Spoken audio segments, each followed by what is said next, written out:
Coast to coast, border to border, and around the world, it's time for The Bill Alexander Show. The Bill Alexander Show is a guest-driven program where the topics are diverse and entertaining. Laugh and learn while you listen to one of the best hours of online radio. Now, here's your host, Bill Alexander. Hi, everyone. Welcome to this edition of the Bill Alexander Show with yours truly, William Eric Alexander. So glad you can join me today because I have a treat for you as we take you back into your childhood. As soon as I mention this person's name, you're going to go, wait a minute, I know who that is. Stanley Livingston. Stanley, how are you doing today? I'm doing great. I am doing absolutely great. And you are best known for your role as Chip on My Three Sons. I think so. It's probably what's going to be on my tombstone. So we'll start off with that. So how is that when people see you, do they still recognize you as Chip? Would you? Well, eliminate some of the facial hair and I think I'd still see it. It depends what you're looking for, It depends which year you're watching My Three Sons, because I could be anywhere from 9 years old to 23 years old. So I look markedly different in the beginning than I did at the end. Yeah, without the gray hair and without a goatee, I probably, and if I would have shaved this morning, I forgot to. So I apologize to your Not audience. a problem. Hey, so that's interesting. So you said from 9 until what, 23? 23, yeah, I think, till the series finally went through its final airing on TV on CBS. Yeah. So you grew up in front of the American public. How was that? Well, I started in the industry long before My Three Sons. So, you can add another 5 years in front of My Three Sons of work that I did that led up to My Three Sons. I did a lot of feature films. I did, guest spots on TV shows, and I actually was the star of another series, a TV pilot that didn't sell, that was produced by producer and director Jackie Cooper. A lot of people don't know that one. I see it. You posted a picture a few weeks ago of a picture of you and Jackie Cooper on Facebook.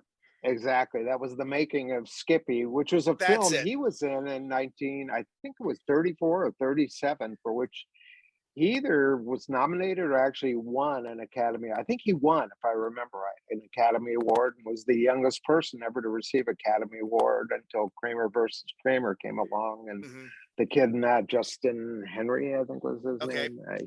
He won.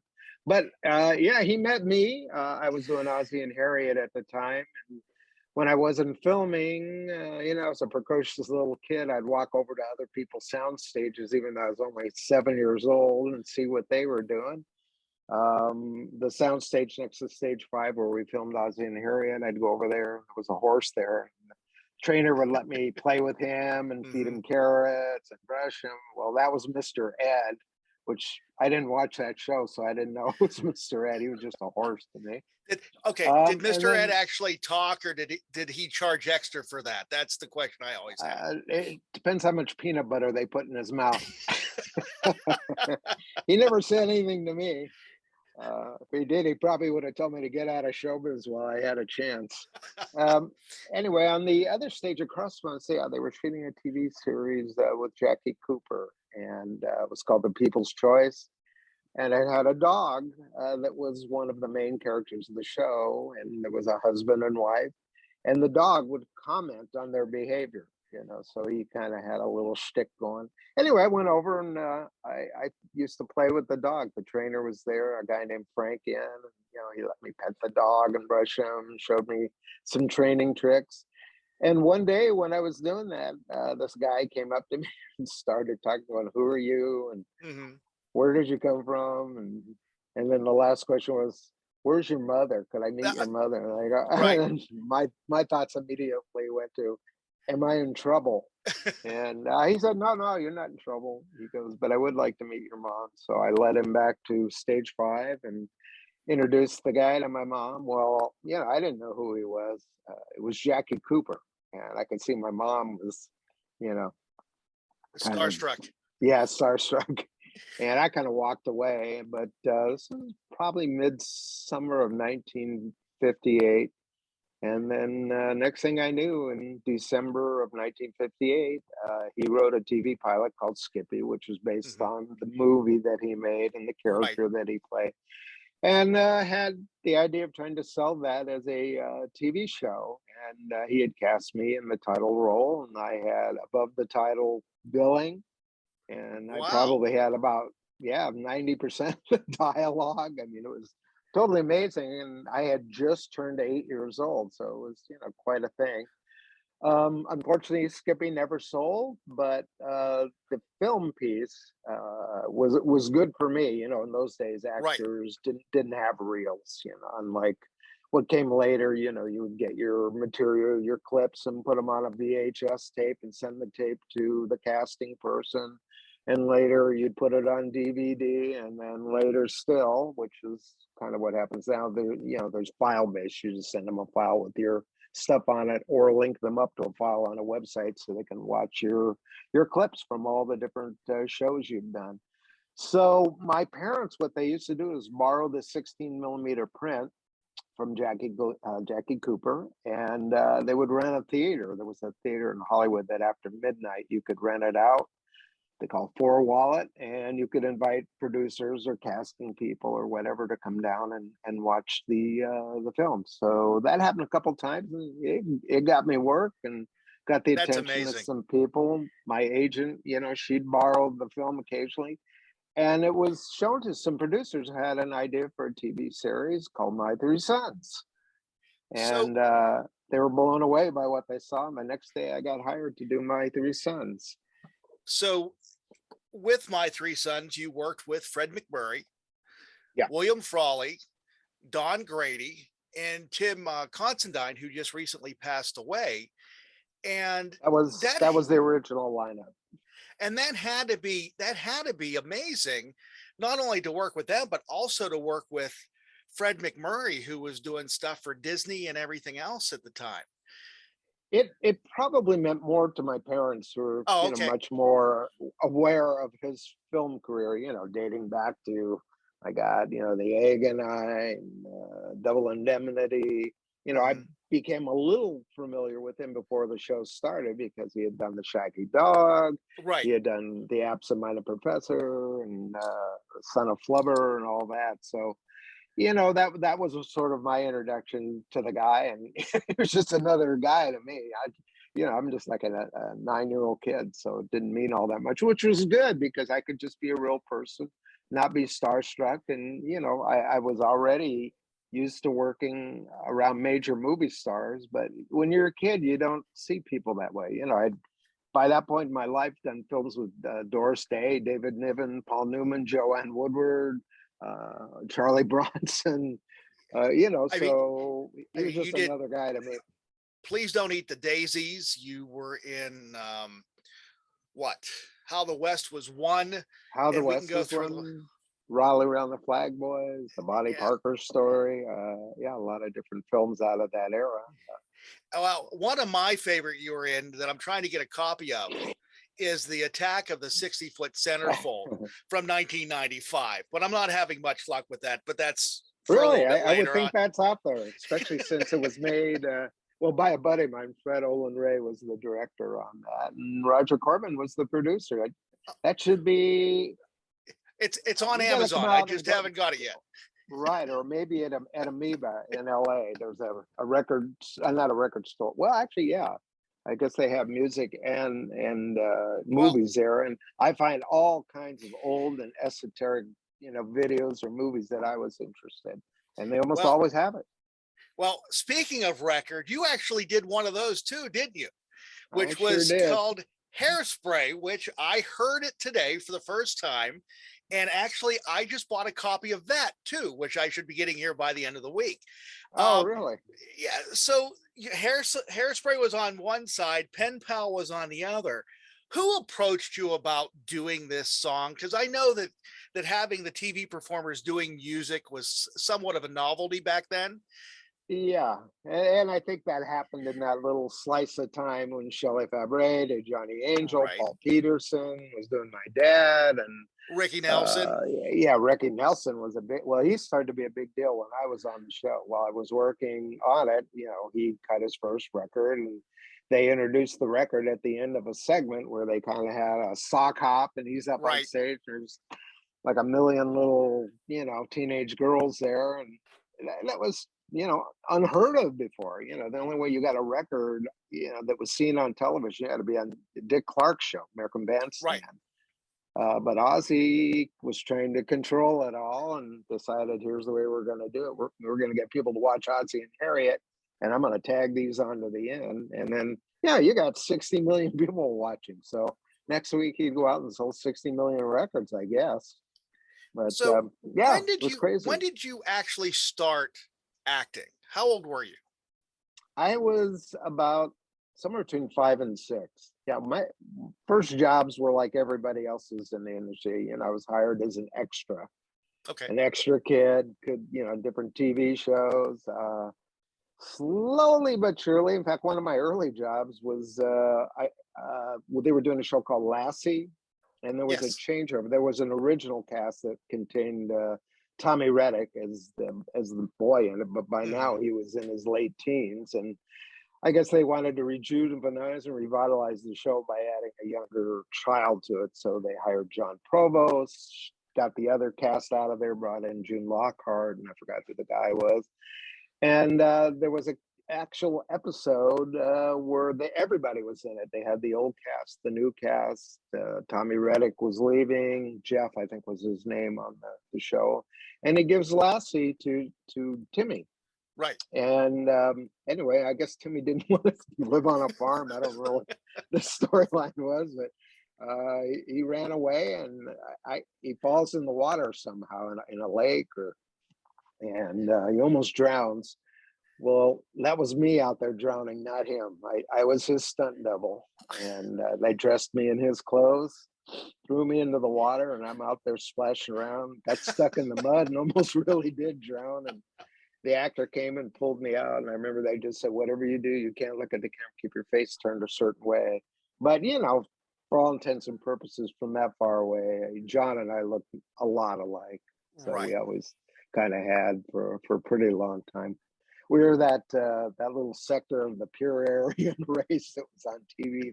Me, John Provost, Jay North, who played Dennis the Menace, for all Mhm. these blonde towhead kids, and yeah, that was our lot in life. Anyway, I did that, and then after that, I was up about a year later for another TV series, which was Dennis the Menace. So it got down to the wire with Jay North, myself, and there was a third kid they were interested in. Okay. And yeah, we auditioned a bunch of times, and Jay got the part, and I got the booby prize was I got to be I think an extra. Maybe I had one line or two on maybe a couple episodes. And that was that. I kind of moved on after that. So on My Three Sons, again, there were three brothers. You were the youngest. And Right. then when Mike left and got married, they brought in Yes. this other little kid by the name of Ernie, who just happens to be your brother, not only on the program, but in real life. Did he Yes. want to be in show business when he was watching you Oh, do he it was too? he was already in show business. Okay. Very shortly after me, he started working too. In fact, we did a film called Rally Round the Flag Boys with Hmm. Joanne Woodward and Paul Newman, Ruman. and that was my brother's first film, and he got fired by noon the first day. Anyway, how it happened was I went on the interview, and they liked me, and they were looking for another kid to play a littler brother, and they saw my brother with me. And they go, well, "Who's he?" And I go, "It's my brother Right. Barry." And they go, "Well, we'll just take him too." But when we were shooting the scene, we were supposed to be watching a TV set and ignoring Paul Newman, who was talking to us, and that was kind of the joke. And when we shot it over and over, the director was getting more and more frustrated with my brother, saying, "Look, I need you to look right at the TV screen. I want you to look to the left, to the right. You just stare right there." And he was doing it, but I guess from the director's perspective, it didn't look like he was looking at it. Well, it turned out my brother had cross eyes, which had never been, really detected before, but it was obvious on camera. So when you're saying, look here, you look like he was kind of looking I that way. got you. Okay. And by noon, he was in an ophthalmologist's office. And by 1 o'clock, there was another kid there and he'd been replaced. But if you carefully watch the movie, there's a scene where he eats some change, some pennies or something, and John Woodward and the guy who's fixing the wash machine got him upside down. They're shaking him. And if you look carefully, it's Barry. It's not the other kid. So Oh, they really? actually left that shot in and figure, well, nobody will know. And so, yeah, he worked on that. Then Barry started doing TV shows. He was in some movies. He did a movie called Papa's Delicate Condition with Jackie Gleason. He was in My Six Loves with Debbie Reynolds, David Jansen, Cliff Robertson. He was in The Errand Boy with Jerry Lewis. And yeah, he was making the rounds. So they knew about Barry long before he was Ernie on the show. Right. But he actually came on the show, I think it was the third year, as a friend. And he had a recurring role. Was he a foster child? Well, that's what it came. You didn't know that at that time. He was just a neighborhood kid that I knew. And when they needed a neighborhood kid for me to talk to or play with, they had Ernie, which, it kind of is strange. It didn't make much sense, especially when I would go to school. But my brother was about 1.5 feet taller, shorter than me. Yeah. Man. So I'm going, what does this mean? Either he's really smart or am I really dumb? So, there's something wrong. And it was probably the other way around. He kind of looked like the proverbial nerd. Right, with the glasses and with the glasses and all that. So I'm sure they were saying he was an accelerated student, but we hit it off. And his character was like a great little character on the show, and was different than the kind of kids you saw on TV. Most of the kids, even though they weren't Jay North, who was Dennis Smith, although Jay eventually worked on our show, or John Provost. Can't remember if John worked on the show or not, but most kids looked like that. And my brother had, dark hair, a Mr. Moto haircut, glasses, and buck teeth. Yeah. So it was a completely pioneering a different look for TV. And, he was bringing in inclusion before there was inclusion in TV. So not everybody had to be a perfect looking person. Do you think the scenario or the idea of My Three Sons was actually kind of groundbreaking, because it was a single father or a widowed father with 3 boys? And you really didn't see that then, other than maybe Family Affair with Brian Keith getting 3 the nieces and nephew. But it was unique because you never saw a man try to take care of a family. It was unique for that era, and that most of the households were complete families, where this was the case of a widower, trying to raise the family with the assistance of a grandfather, William Frawley. And that kind of made it unique. But to be really honest, the actual show, before it was My Three Sons, was really conceived, I think it was for the McGuire sisters, who were on Lawrence Welk. Really? And yeah. And they ended up declining to do it. They didn't want to leave Lawrence Welk, and I forget who the dad they had. They had a different dad, and then they got the idea of approaching Fred McMurray, and then they decided to change it to three boys and a grandfather. And so that's how it became My Three Sons. But the original concept was written to be four sisters on the show. So I'll be darned, I didn't realize a little bit that. Different. Yeah, that would have been really different. Do you think it would have lasted the 12 years that you guys did?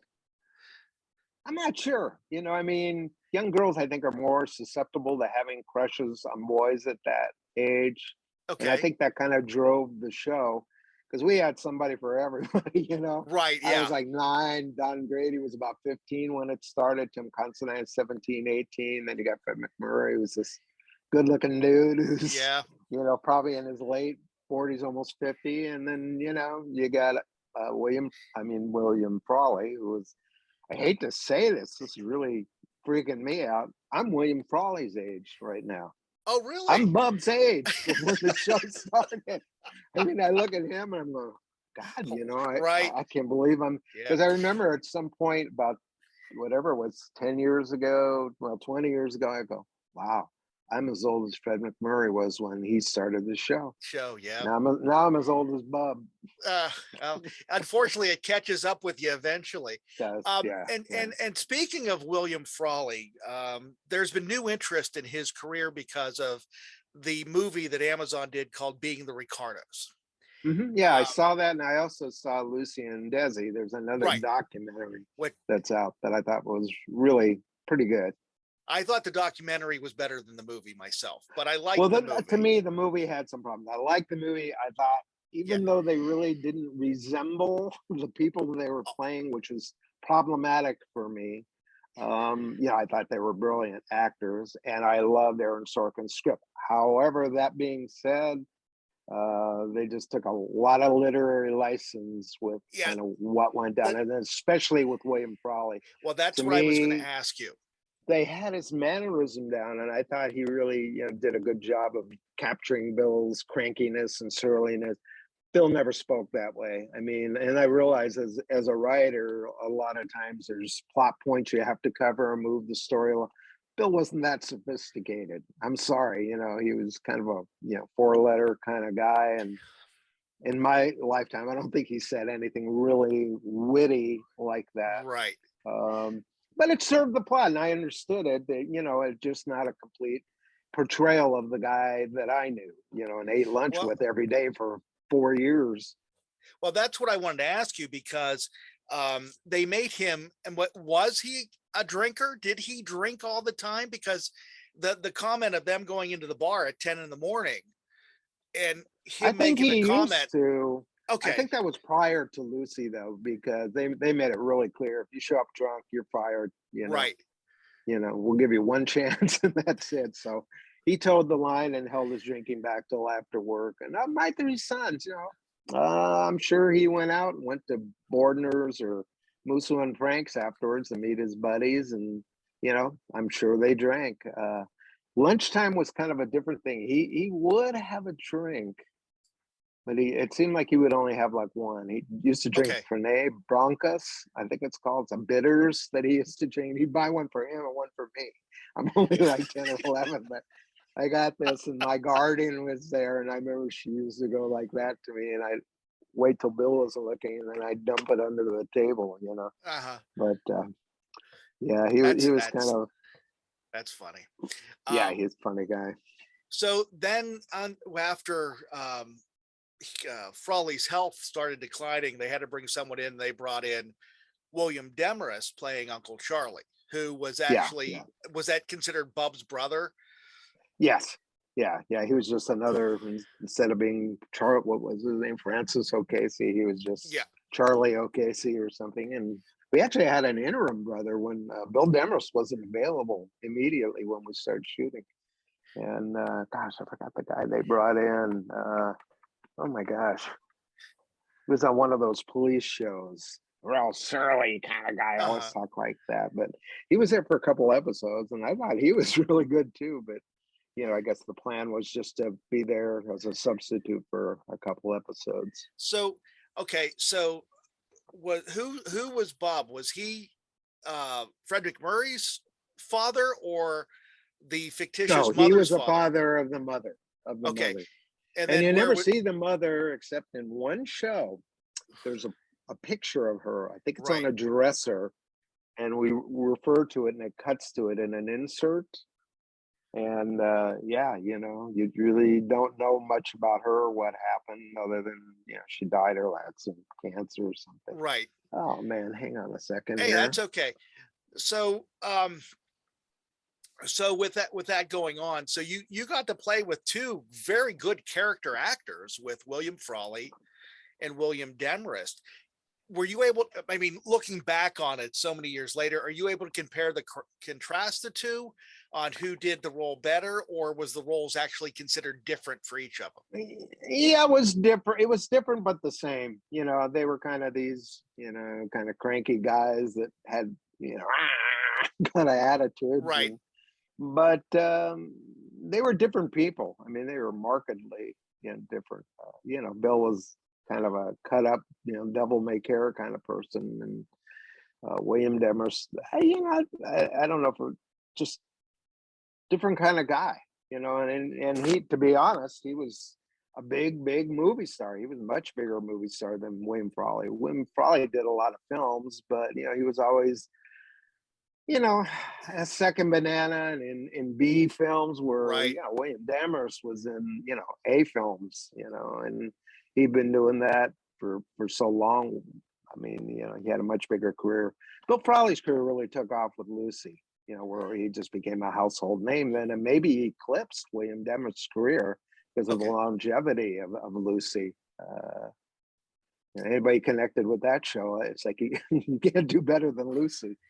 With looking at TV in the late 50s, 60s, was for these actors that had big screen careers, did it feel like they were taking a back seat when they went on TV, or Well, did they feel it was the just yeah, I know what you're saying. It sort of was the preconception of the industry, okay? especially if you were an actor, that your agents really didn't want you to do much TV. If you had a career rolling along as a movie star or in film industry, it was considered definitely a step down and something that could actually harm your career.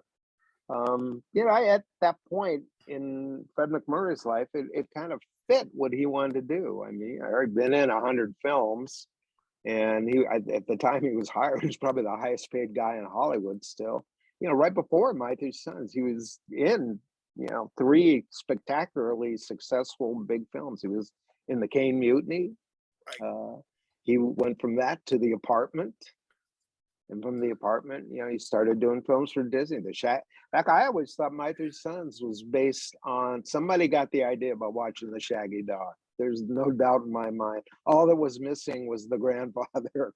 But there was three boys, a dog, and Fred McMurray, and that small town kind Right. of 50s feel to it, which is what I think endeared people to My Three Sons. You watch those first 2 or 3 years, it evokes a completely different time and place. It's like when you're walking down Main Street in Disneyland, you actually feel like you've gone back in time. Well, what's interesting, you saying that, and I'm reading this right now, the series was a cornerstone of ABC and CBS's lineups in 1960s. Disney producer Bill Walsh often mused on whether the concept of the show was inspired by the film The Shaggy DA. As his views, they Really? shared the same dog, the same Well, I don't know kids, about and Fred McMurray.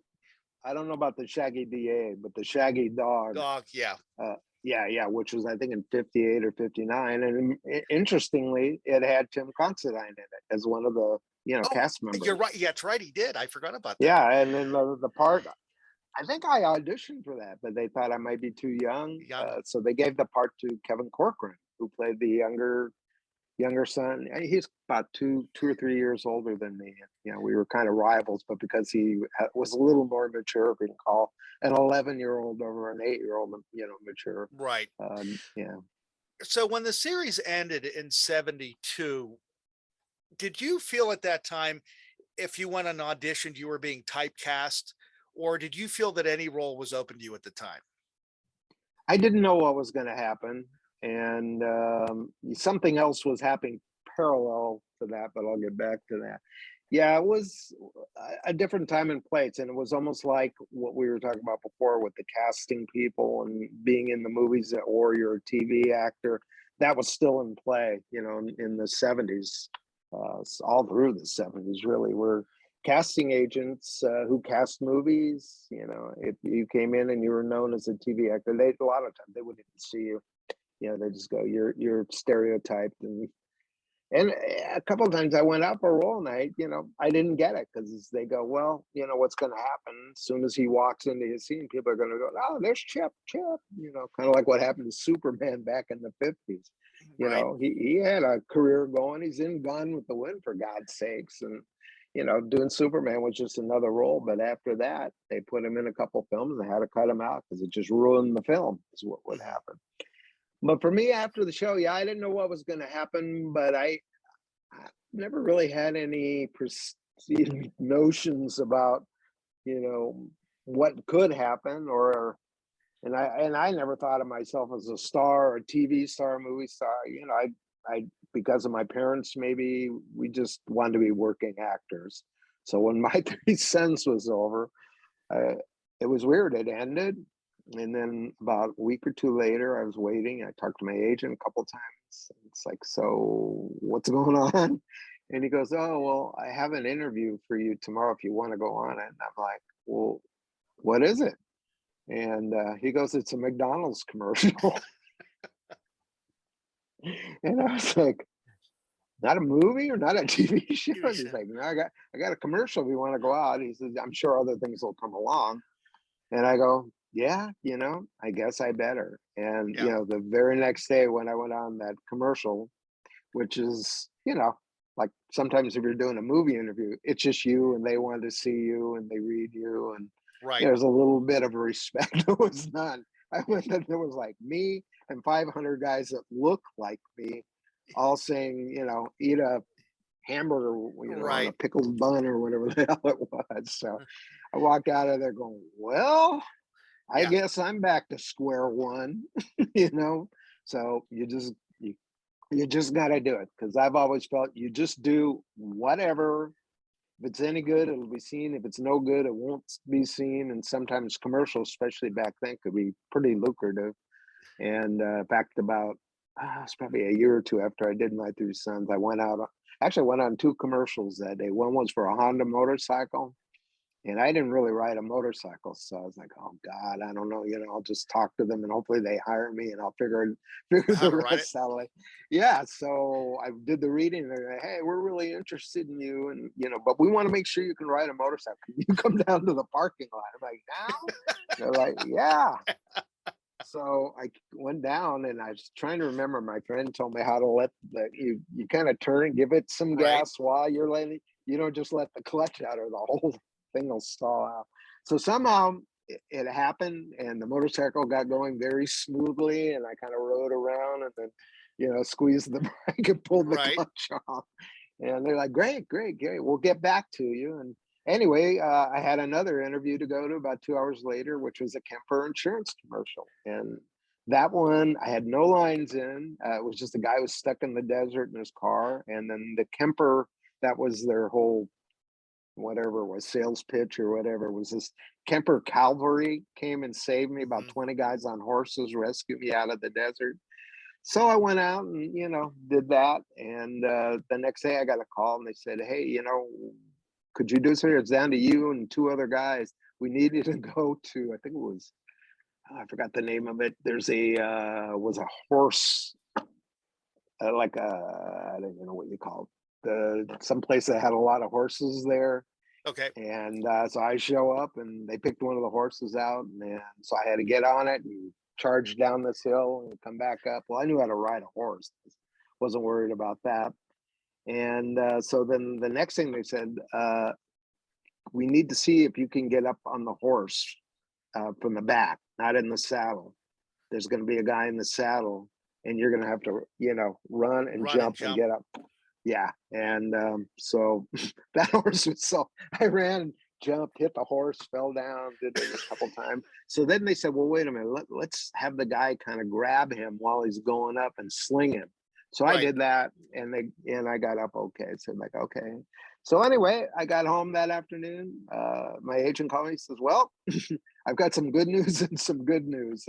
So I said, well, what's the first good news? He says, you got the Honda commercial. I'm like, really? He goes, why? What's wrong? And I said, well, I got to confess, I'm not really, I don't know what they're going to have me doing on that. I mean, I barely got it going. What did they say on the other one? They said, well, you got the Kemper commercial too, but they both shoot on the same day. You got to pick one. And so I was like, wow. I said, well, I ride a horse better than I. Then you ride a motorcycle, yeah. Right. I said, the only caveat being is I don't want to have to run and jump up. They got to figure out a way to get me up on that horse by either having a step stool that's out of frame, just to, so I got something to hit myself on and then I can get up. So they agreed to that and that's what we did. So I did Kemper insurance. Well, here's the the upside of that was I never saw that Honda commercial. I don't know if I ever hit the airwaves. The Kemper commercial, we shot it at the end of the year and it went on the air. I believe it was the following January, February. I think it was during tennis season. And it stayed on the air for 10 years. Oh, wow. Yeah. So I made, doesn't sound like a lot now, but it was like $15,000 a year from having one day's work, and for 10 years in a row. But I mean, you're saying 15,000 back then. I bought my Oh, house in that's Studio City for like $45,000. right. So that was a Um, good amount of money. so the other thing you did too, and this is this was one of my favorite programs as a kid, is you did the program or the voice or one of the voices in the Roman holidays, Yeah, yeah. which was Hanna-Barbera, Mhm. Dom DeLuise, Dawes Butler, Pamela Farrand, who most people know her as Lucy, Hal Smith, and all these other people. When you did the program, were you in a booth by yourself or did you actually No, no, no, interact no. with them? Yeah, you interact. I mean, yeah, I mean, the real thrill for me was working with Dawes Butler. Oh, Dawes I'm sure. Butler was Hanna-Barbera's Mel Blanc. He Yeah, did every voice. Flintstones, Yogi Bear, Huckleberry Hound. So, and yeah, he was really cool because I wanted to soak up and learn everything I could from him, man. He was this diminutive little guy who just the nicest guy in the world. But yeah, we'd go in and the drill was we'd probably come in about 9 o'clock and we'd all sit around a table and go through the script. We'd, read it and then we'd kind of go through it where we would do our characters and then we would shoot it, meaning you would record it. We'd all be at separate microphones and they would do it. And sometimes you'd have to do a line over and over and go all the way through it. And then sometimes at the end, they'd ask you to stay and then you would, might have to do another line over if they heard something or wanted to try right. something else. So yeah, I did that with the Roman holidays, and they started asking me to do other shows I was doing. They weren't specific characters; they just would call them additional voices. But I did that for the Devlins, Scooby Doo's. Hmm. So yeah, it was a great job. I I was going wish to I say, do you should like have kept doing the. voiceover work? I did. I didn't respect it enough, to realize what a bird in the hand that could have been had I pursued it more because they really liked me and seemed to be willing to keep having me come back. And I kept having other things come up or I couldn't show up and didn't. And finally, they just screw him, get another guy. Right, right. Where I should have stayed right on top of that because to be able to go in and work for 3 hours and get paid for a full day because they were on Well, Screen what a Actors Guild wages is a great gig. But plus you're working with really cool people. Mickey Dolenz, I work with him all the time. He did a couple of the Roman holidays, and he was there when I did, I think, some of the Devlins. uh-huh. So Yeah, because great now it's times. amazing with technology that people are doing that stuff from their own homes now in their own studios. So again, I Hey, look think, what we're doing. oh, Years ago, I just have to go into a radio station to be doing what we're doing. And I or we had a just friend do of it over the mine. telephone. You're right. Yeah, yeah, yeah. I'm doing it over my iPhone. So who the hell needs a radio station? Yeah, that's right. That's exactly right. So with all this, and you talked about making the $15,000 a year for the commercial. How did residuals work on the programs that you worked on? Because I've talked to other people about that I've interviewed, and Yeah, they give me similar stories, but they're slightly different. it really depended on your contract and what area it came from. There really were no residuals before 1961, Okay, which was bad for all actors from the beginning of time to 1961. We're now older right. actors, and they really didn't get a residual income from the movies and TV shows that they did back then. And they came up with this idea. I mean, it was kind of an onerous system to keep track of it all. It's sort of like, well, here's my three sons. When it was originally on the air, CBS would pay the residuals, and those were big residuals because they were based on what you were earning, and you would get a pretty good chunk of what you were originally paid, and then it would start diminishing. Mine, I had a contract where I got paid through, I think it was 10 runs. So I made Oh, great that's good. money. And then when CBS, when the show was over in 72, they started syndicating it, I think in 73 or 74. And again, it was based on the original thing. So made great money. It wasn't until the advent of cable that That's what I they was going to figured ask out you. how to screw the actors out of all actors, not just me, but out of their, fees. So, how does it feel that you can turn on a TV and see yourself at 8 years old? You know, I was just talking to Bill Mooney, who was a friend of mine. He was saying, "Hey, there's not much to do." He goes, "Every morning I wake up and I watch like my 2 cents." I said, "Well, then you've probably seen more episodes than I have. I never watched the show, so Okay. I know a few episodes because I had to have clips for when I would do talk shows or for other Right. things, but I really didn't sit there and watch it. I was more interested in movies. Even when I was a kid, I lived within about 3, 4 blocks of Hollywood Boulevard, which had about 20 movie theaters in my era. Okay. So I could go up there and go sit in the movie theater all day and all night, which is pretty much what I did. I watched a little TV. I Do you, remember, what was that called? With McHale's Navy. I remember yes. that. I think that might have even been a lead-in show to My Three Sons. I'm not sure, but and Are then I you turned it off on my. amazed that this many years later, people are still watching My Three Yes. Sons? Did you ever think that, first off, did you ever think we'd be viewing TV programs the way we are now on cable, on streaming services, on stuff like that? Because pretty much I can do a search for you or My Three Sons and it will bring it up immediately and I can sit and watch Yeah, yeah, yeah. Well, I think My Three Sons, I think they came out with about 4 or 5 seasons of DVDs finally. They did two, and I think they did pretty well with it, but the fans were upset because it was expensive. I think it. they're Right. about $40. But the reason was, most series coming out today have got like what, 8 episodes? Our first Yeah. season had 39 episodes. So you're getting your money's worth. Same thing with the second and third. We did almost half our shows in the first season. I mean, in the first 4 years, at almost 40, that's like 160 black and white shows. Right. There's only 380 episodes. So that's almost half of them. So yeah, but if you look on YouTube, I think you can find all the main, or almost every episode. I think. Yeah.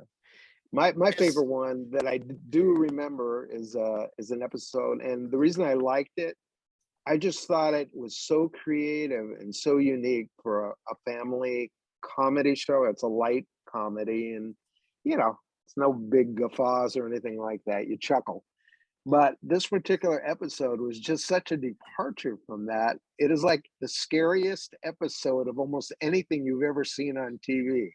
And it's on My Three Sons. Yeah. The episode in the first year, the episode's called Small Adventure. And how they got the conflict and the tension into the show is the dog. In fact, the show starred the dog. This was one of the few episodes that starred. He brings a stick of dynamite into the house. And the dynamite is falling downstairs, and it's percussion dynamite. It's not the kind you light and run Right. Right. away, and the dynamite ends up everywhere. He's carrying it all through the house, and a couple times it falls down the stairs and ends up in the laundry chute and all kinds of crazy. But if you watch it, it's a nail biter. I mean, you look at it and go, wow, that was so freaking creative. Hmm. So recently, I've had the opportunity to speak with Jacqueline Smith from Charlie's Angels and Anson Williams from Happy Days, and I know Anson pretty well. Yeah. I asked them both these questions. This question here: do you feel the entertainers or the actors today on TV programs have it easier than you did because you did 30 plus episodes and they only do 12 a season? I mean, there's so many ways to look at that, easier in what way? I mean, the processes of acting is still the same. And, a lot of the stuff is, I think, much more challenging than anything we did. I'm watching Dope Sick right now. I mean, that's definitely not My Three Sons. And, Right. the actors are really having to cull from within themselves the kind of feelings, thoughts, and oh my God, I can't even imagine portraying some of those people on there, what they're going through. So really depends on the material. Some of the material I just think is goofy and doesn't mean anything. And then some shows, what's good, I guess, with TV now, it's so fractionalized. Um, there's something for everybody out there. It's like the horse channel. There might even be the brown horse channel or something. Right. So you can watch the shows with brown horses. I don't know. Ah, But yeah, you look at that and you go, wow, you just watch something and sample it, see if you like it, and you stick to it or you binge watch it. Like Mrs. Maisel, Right. I didn't really want to watch it. I just, my wife said, why don't we take a look at this? And I was so charmed by it. We binged the whole thing and couldn't wait till the fourth season, which just came out. And Yeah, I like it. my wife and I were the same way. We watched the first three and then COVID hit. And then it was like, oh, come Yeah, on, hurry up, just get it out. I But know. Get it because of out. that, we found other programmings like Schitt's Creek and some other things like that Yeah, too. yeah, So yeah. We've hopped all over the place. I mean, long before COVID, I remember she wanted me to watch Downton Abbey, and I'm like, that's a soap opera. I yeah, don't want to watch. yeah, And I watched the first episode, and I was like, holy crap, where does this yeah. go? I was hooked, man, for the entire So time. In fact, I think there's a movie coming out. so with your career in acting and everything else, you went behind the camera and Yeah, you I did started. writing, Yeah, directing, producing. So what are you doing now? Because you should be nothing. retired in most I'm, things, I'm, ta- in most I'm people's talking to mind. you. That's what I'm Well, doing. that's Yeah, telling you a lot right there. yeah. COVID. No, I do everything. Hey, I said, whatever people call, I do it. I have no preconceived notions about anything. It's just, it doesn't have to be some big thing to me to be, important. Right. Everybody's what they're doing, they feel is important. And you feel like, hey, you're helping them, and someday they may help you. So Well, I've just always had that attitude. I can understand that. That's really great. What do you have? What are you doing now, or what do you have coming out Well, here in the near future? yeah, yeah. Well, what I had, let's put it that way, in last year, I guess it was at the beginning there, I had a TV pilot that I was producing, directing, producing with some other people, but I was the director. It was just a talk show. We were trying to find something simple to do because we knew about the COVID thing, but it just got to be too much. And what the guild wanted us to do, and the other problem for me was, besides being the director and the producer, I was also the manager on the LLC for the project. Okay. And I had, talked to an attorney or my attorney, and I said, look, what is the liability here for me if we shoot this thing and somebody gets COVID, Oh, or somebody gets COVID and dies? And he goes, well, there's really no COVID insurance. So, because you're really taking your chances. If something goes wrong, you would have complete liability as the manager of the LLC. That's who they're going to go after. I just thought, I've smoothly sailed through life. I don't think I've ever been sued, and I just don't need to do it. I mean, it broke my heart because, there was people I thought I'd be working with or could get work for, including myself, but it just seemed like such a big risk. And we were doing everything that the Screen Actors Guild said not to do. You're bringing a group of about 30 people together in a confined space, either a sound right. stage or a real location. You're going to have to tell some of the people and the actors specifically, you got to take your mask off or get ready to shoot. And it was just like, we're, you have no you're liable for all this. If something goes wrong, you're going to be liable for it. There was no workaround, and it just seemed to me, from a business standpoint, it didn't make sense to do it. The other thing I had going at that time was another TV pilot, which is kind of more like a real situation comedy show that I've been working on with some other people for a couple of years. And anyway, about the same time, I thought, I don't want to push forward with this thing either, because the first one, we actually got the money to shoot it. We went out to raise the money, we got the Right. money, and then I bailed, and then the other two producers decided without me to go ahead. And I said, well, you're welcome to go ahead. Just take my name off of every scrap of paper. And you have to go do the LLC somewhere else. I'm going to trash this one. So, but anyway, the other, problem, we were in the midst of fundraising for for the other show. And I just thought, this isn't going to work, because if I get the money, I'm just putting myself right back in the position of not Right. being able to shoot it. And by then, it was even worse because the Delta variant had come out last year. And now the other unions, the Directors Guild, are all having their say. Screen Actors Guild is demanding things. IATSE is demanding other things. I'm like, I just can't deal with all this. I'm just the guy that wants to go shoot it, edit it, and be done. So I'm going to just take a powder for a year or two, and hopefully everything comes back, and And go back out and try and raise the money and shoot it.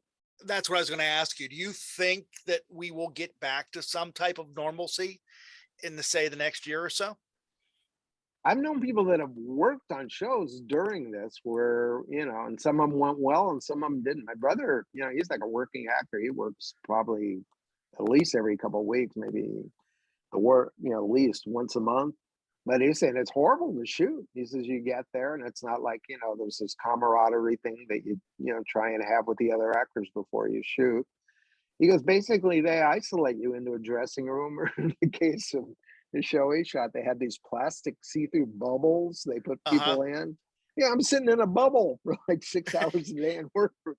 There's no And I'm thinking to interaction. Yeah. myself, yeah, do I want to do that? That's not my idea of show business. So I realized that you got to do. And then I know other people that started shows, started shooting. People got COVID, all got shut down and never started up again. Or who wants to be in that position? So yeah, this thing really kind of made people rethink how this stuff's going to be done, or if there's going to be pandemics in the future or Right. Oh, epidemics. yeah, It exactly. just, and granted, the other side of it is like what you just said. You're there where maybe you should be retired. Sometimes that goes through my mind. I mean, I don't feel like I'm the typical guy, 71 going on 72. I feel so pretty youthful, and Right.